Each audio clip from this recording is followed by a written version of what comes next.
So here we are at our fourth and final example.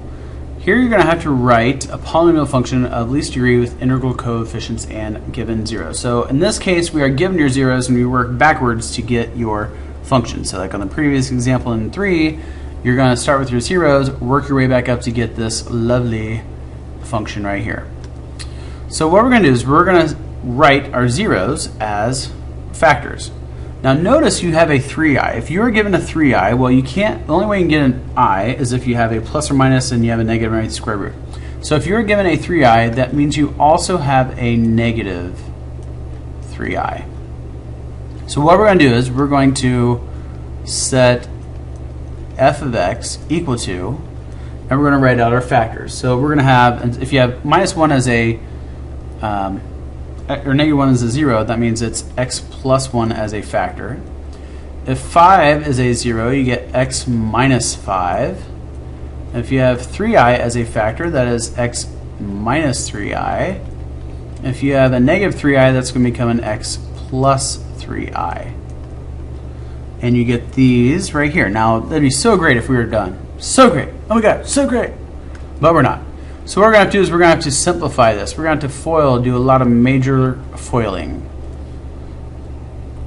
Foiled again. So we need to multiply everything here in the blue. When we do that, we get an x squared plus 5x plus a 1x minus 5. Sorry, that should be a negative 5x here. Let me correct that. Negative 5x. So that's what we get for the blue, and we'll clean that up in a moment. In the red, here is a nice little shortcut. Well, actually, I didn't want to tell you that.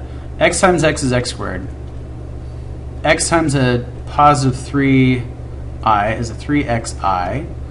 Negative 3i times x is a negative 3xi. And then negative 3i times a 3i is a 9i squared. So let's clean up what's on the left so we can combine your x's in the middle. We're going to have an x squared minus 4x minus 5.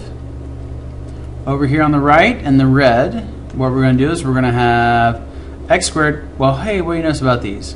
Oh, it's a shortcut. Those cancel, isn't this a difference of squares? So you're going to have an x squared. Now we also have to remember, what does an I squared do? So I squared is equal to a negative 1. Weird.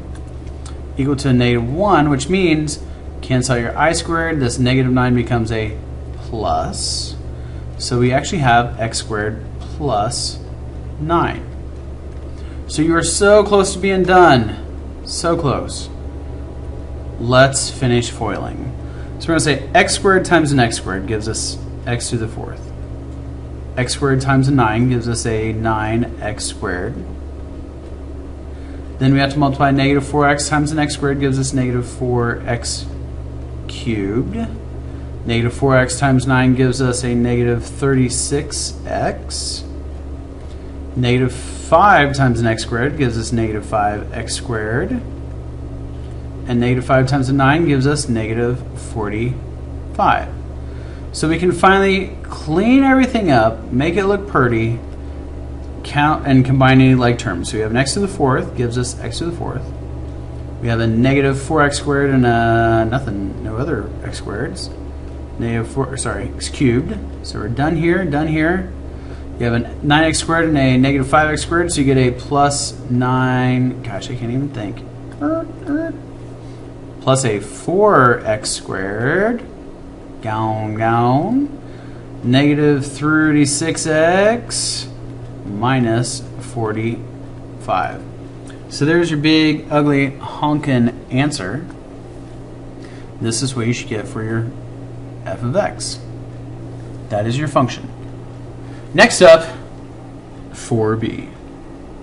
You'll really enjoy that one.